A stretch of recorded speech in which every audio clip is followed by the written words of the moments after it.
Let me tell you how a single glass of champagne nearly erased me, and how I turned that very moment into the biggest revelation my toxic family never saw coming. It was my brother Tyler's 5th wedding anniversary. The kind of event where everyone dresses too fancy, lies through their perfect teeth, and pretends we're one big, happy American family. But don't let the string quartet and the champagne fool you. That night was a ticking time bomb wrapped in candlelight and fake smiles.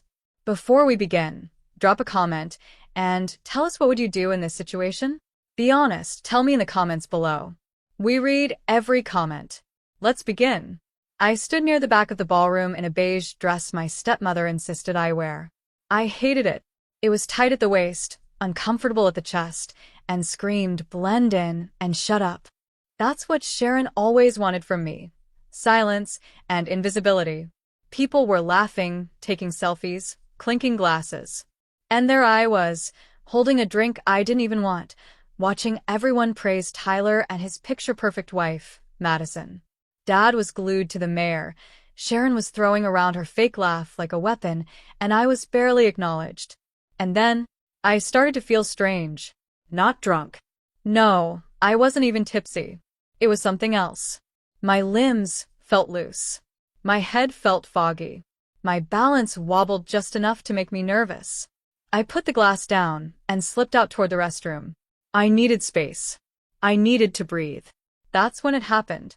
A woman, maybe late 30s, sharp eyes, auburn hair and a no-nonsense bun, stopped me near the hallway.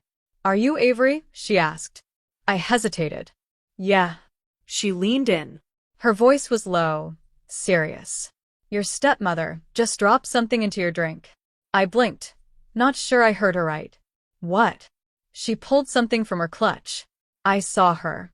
"Dropped it in your glass, stirred it once. Dissolved right in. Looked like nothing happened. But I know what I saw. I do security for high-profile events. This wasn't an accident." My throat dried up. "You need to act fast," she said. "Whatever it is, you shouldn't drink it." My stomach twisted. I already took a few sips. "How do you feel?" "Off. Dizzy." "That's enough. Listen, if you can swap glasses. Make it look like a mistake. But don't drink it." She handed me her card. Elise Duran, private security. I still have it. I thanked her. My heart was pounding. Everything in me screamed to run, but instead, I walked calmly back to my table. Sharon was distracted, chatting with the event photographer. Her glass was still sitting there, nearly identical to mine. So, I swapped them. Clean. Quick. Nobody noticed. And then, I waited. 20 minutes later, my father stood up to give his classic "To Love, Loyalty, and Legacy" speech. The room quieted. Glasses rose. Sharon lifted the one I'd placed in front of her. She looked straight at me as she sipped. I stared back. Seconds passed. Then, her smile twitched. Her eyes narrowed. The glass slipped from her fingers. It shattered on the floor. Sharon swayed. For a second, I thought she was drunk. Then she dropped. Right there, in front of 120 guests, in the middle of her husband's toast, Sharon collapsed to the floor, twitching slightly, her breath coming in sharp bursts. People screamed. Madison gasped. Tyler rushed forward. Waiters knocked over trays. My dad shouted for someone to call 911. And me? I didn't move. I sat still, heart racing, hands steady. Because I knew that glass was meant for me. What's next? What no one realized in that moment was that the drama had only just begun. The hospital would run tests. The police would ask questions. And secrets buried deep in my family's polished image would start bubbling to the surface. See, Sharon didn't just want to hurt me. She wanted to erase me. But I wasn't about to let her. The ambulance lights painted the front of the estate in red and blue, like a slow, bleeding nightmare. Sharon was unconscious when they wheeled her out. She had started foaming slightly at the mouth by the time the paramedics got there. And the irony? I wasn't scared. Not anymore. She'd tried to poison me. I had proof.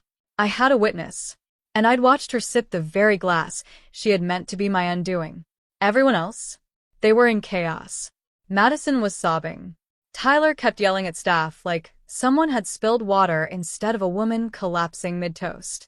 My father just stood there, frozen, gripping a half-full glass of whiskey like it was the last piece of his reality that made sense. Police arrived within the hour. They were polite, calm, efficient, but I saw the way they glanced at me when they asked for statements. Miss Clark, were you sitting near the champagne? Yes, I said. We all were. Did you notice anything unusual about Sharon's glass? I paused, then answered carefully. Not until she fell. I knew they were already piecing it together. Sharon didn't just randomly collapse. She didn't choke. She didn't slip. It was something else. And in a room full of champagne, the glass would hold the truth. The next morning, I didn't sleep. I sat in my tiny apartment in Midtown, curled on the couch, staring at the business card the woman, Elise, had handed me. I was still trying to wrap my head around it all. Why? What was in it for her? What could be so serious that Sharon would try to drug me at my own brother's anniversary party? The question spun in my head until my phone lit up with a text from Jenny, my cousin. Girl, you are trending. I opened the thread.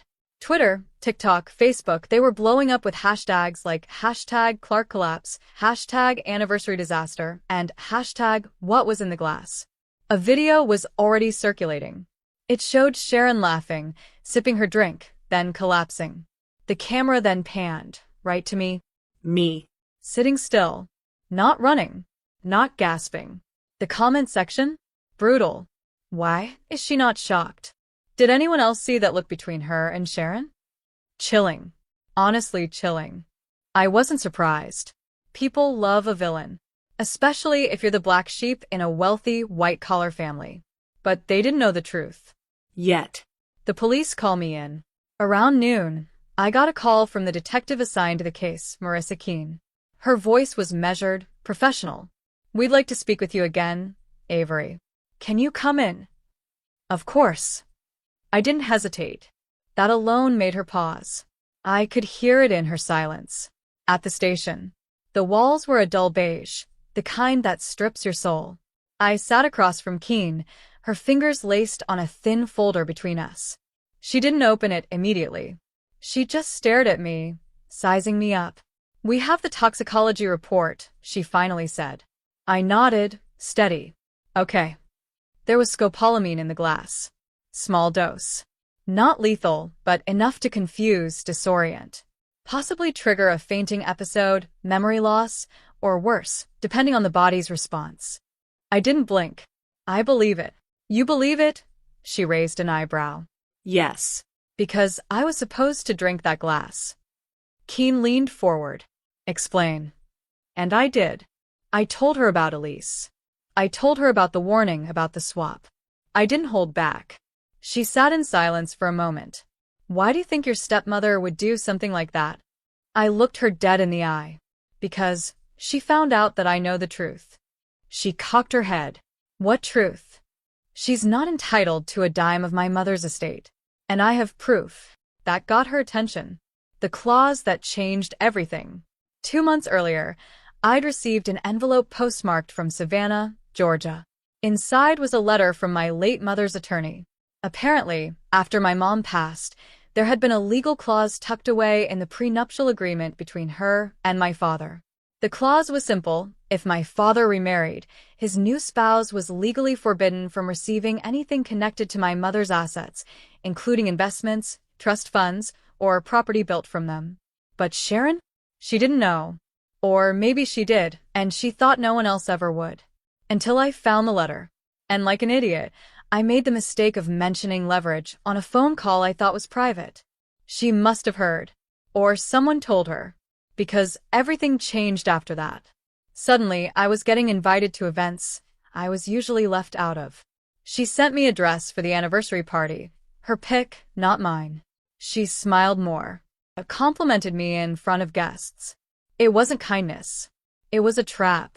And she never thought I'd be smart enough to see it. Keene's warning. Detective Keene stared at me like she was reading a locked journal. You understand how this looks, right? She asked. I nodded. You swapped the glasses. Sharon drank what was meant for you.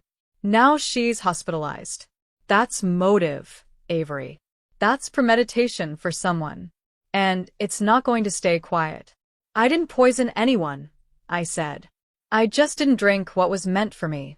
You're safe, she said gently. But if Sharon tries to spin this, she'll make it about you. We need that letter.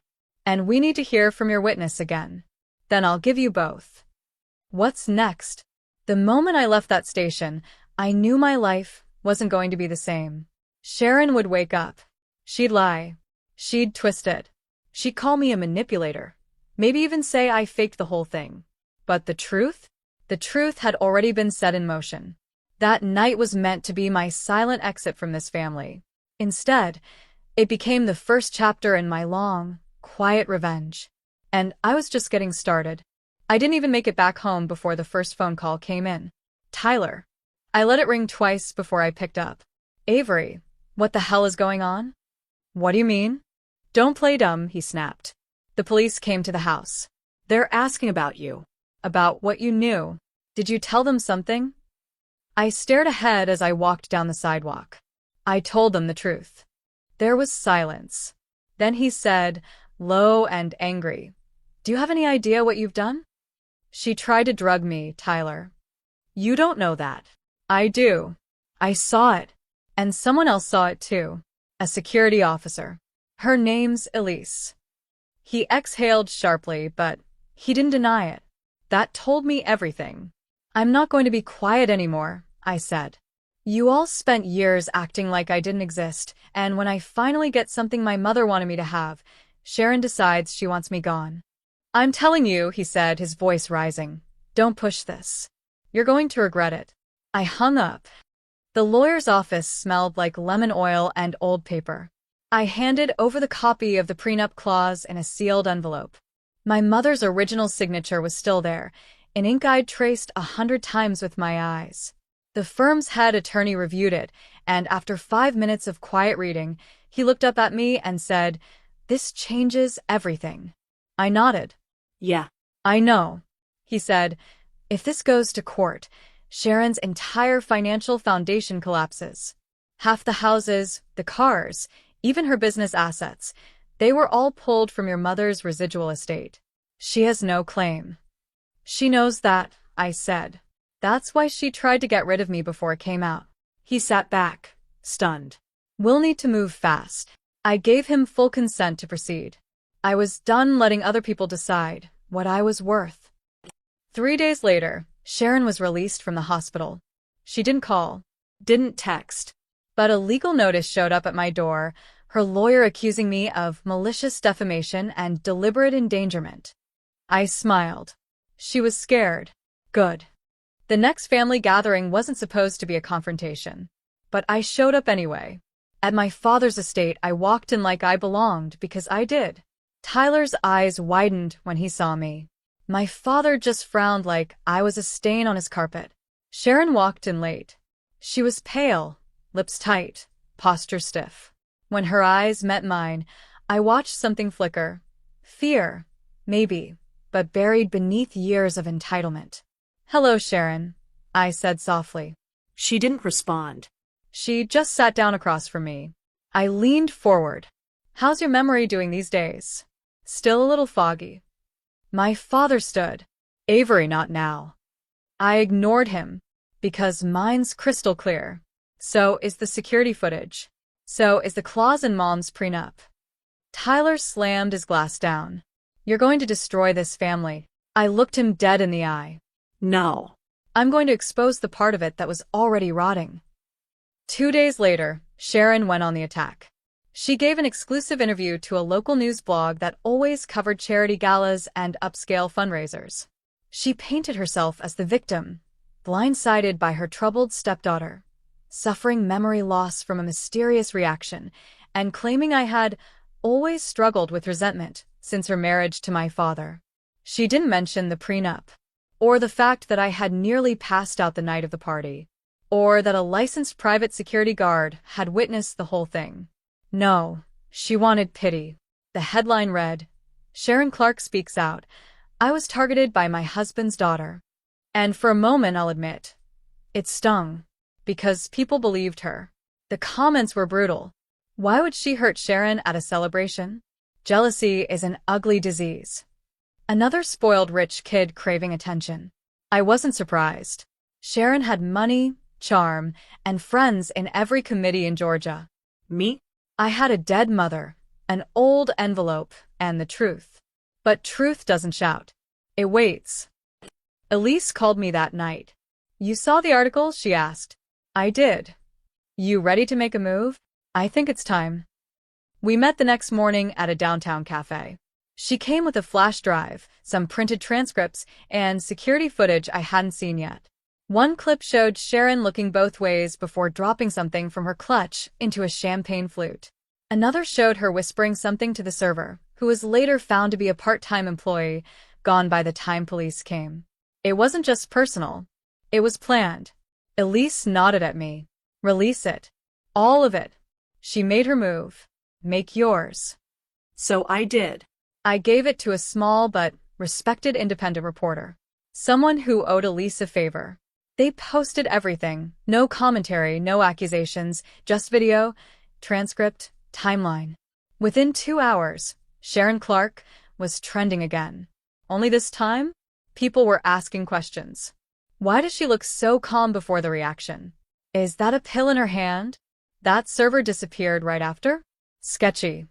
My inbox flooded. And then my phone rang.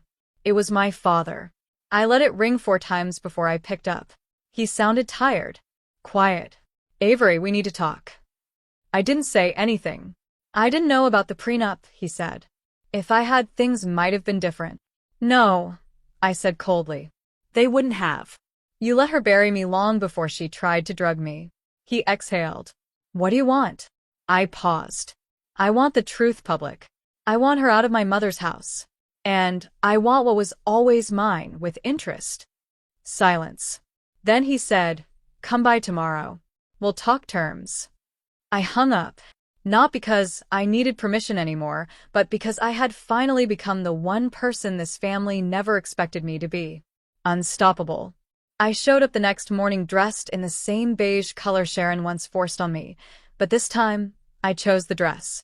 Fitted. Clean. Confident. The house felt colder than I remembered. Sharon wasn't there. Just my father, sitting at the head of the dining table like a man who finally realized the kingdom he ruled was made of sand. He slid a folder toward me. You win, he said. I opened it. My mother's trust reinstated. Assets transferred. Her name listed. My name respected. She's gone. I asked. Left last night. I don't know where.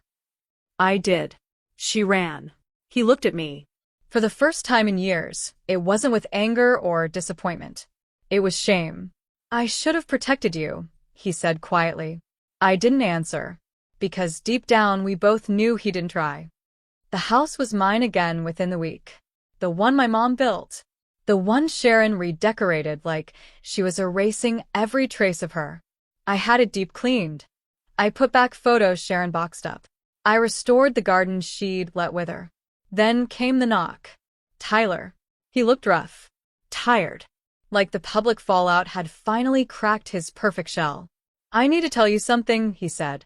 I folded my arms. Then say it. He looked down. I knew about the pill. She told me. Said it'd just make you too out of it to talk. I didn't think she'd actually do it. I blinked, slow. So, you stayed silent. I was scared. Of her? Or of losing your inheritance? He didn't answer. Didn't need to. I closed the door. Weeks passed. Sharon's name was dropped from 2 nonprofit boards. A few of her business partners pulled out. Whispers followed her everywhere. Me? I stayed quiet. Didn't do interviews. Didn't post revenge selfies. I let the truth do its work. Because sometimes, survival is the loudest revenge. And the girl they tried to silence? She's the one writing the ending now.